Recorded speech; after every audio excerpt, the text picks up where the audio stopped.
Women throughout the world take their entitlement to education for granted, a right that was only won by some in the last century. By contrast, women in pre-Islamic Arabia were repressed and oppressed. Buried at birth because of the shame associated with their gender, women had few rights. However, in Arabia, in the 6th century, with the advent of Islam, the condition for women dramatically changed, and women were given the same spiritual and equal rights that were given to men. They were put on an equal footing with men.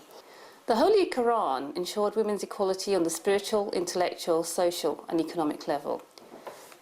There's also a short prayer in the Quran in chapter 20, verse 115.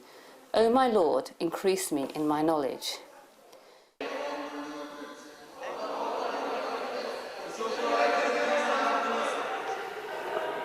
Assalamu alaikum. My name is Maria Qureshi and I'm an MSc Research Methods in Psychology student at UCL.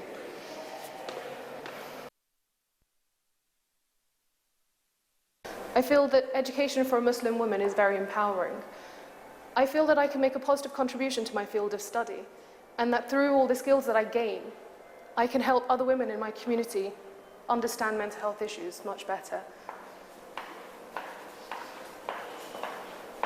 In practice, we find that a lot of knowledge has been conveyed through the wives of the Holy Prophet ﷺ. We can see that a lot of hadiths, the sayings of the Holy Prophet ﷺ, they were narrated quoting the words of some of the wives of the Holy Prophet ﷺ. And also we can see that one of his wives, especially Hadrat Aisha radiallahu anha, she was the one who conveyed a lot of knowledge to the Muslims, not only to the ladies, but also to the men. All the companions of the Holy Prophet ﷺ, they used to learn from her. Even after he passed away, they learned a lot from Hadrat Aisha radiallahu anha. I'm Mariam. I'm studying medicine at Barts in the London Medical School. I've wanted to do medicine from quite a young age, as I found that it's quite a fascinating subject. As a Muslim woman, I want to help humanity.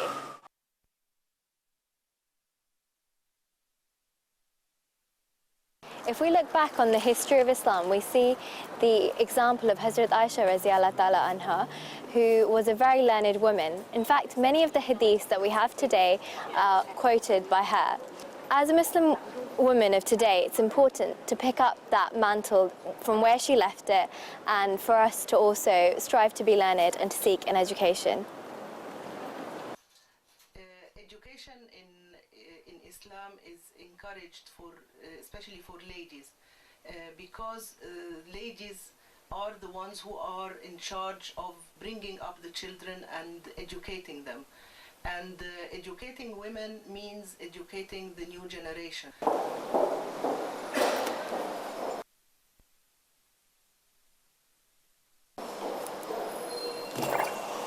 Assalamu alaikum. My name is Alia Dean. I study religion in the contemporary world here at King's College London. I chose this degree because I've always been very interested in religions, and different religions fascinate me.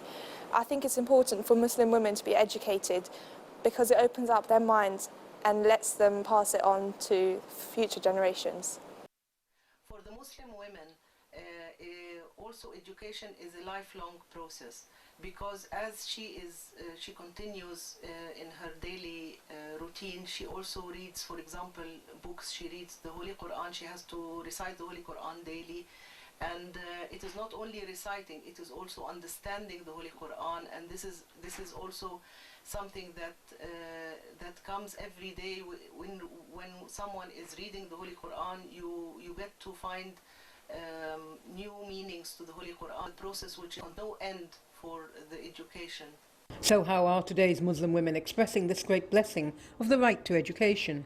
Today, the Ahmadiyya Muslim community continues to propagate the importance of education for Muslim women. The second Caliph of the Ahmadiyya Muslim community, Hazrat Mirza Bashiruddin Mahmud Ahmad Raziyatullah Anhu, said, "I believe no nation can make any progress without educating its womenfolk. Indeed, the first auxiliary organization of the community was established for women, the Lajnai Maila. Here women teach and learn from one another. Academic excellence is encouraged, and women are urged to write and share their scholarship.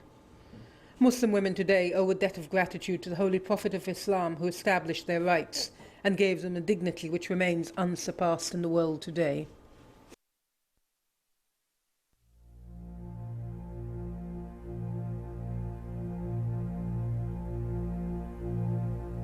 Modern-day laws work towards giving women equal rights to men, but time and again we see them fail in doing so. Islam teaches equality between sexes. Hadrat Muhammad sallallahu alaihi wasallam introduced women's rights in Arabia at a time when women had little or no respect. He raised the status of women, giving us the right and respect we deserve. These are rights which are still growing in the modern day. It's what the Holy Prophet ﷺ taught over 1400 years ago.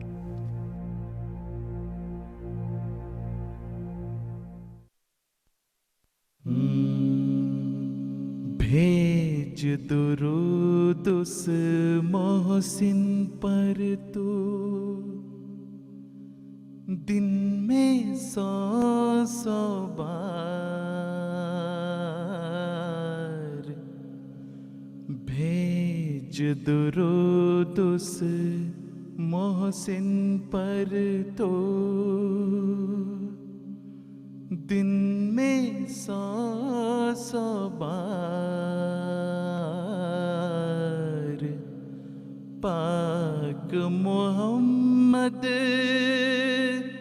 Mustafa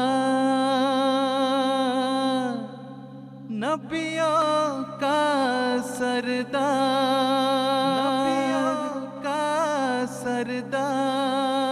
नबियों का सरदार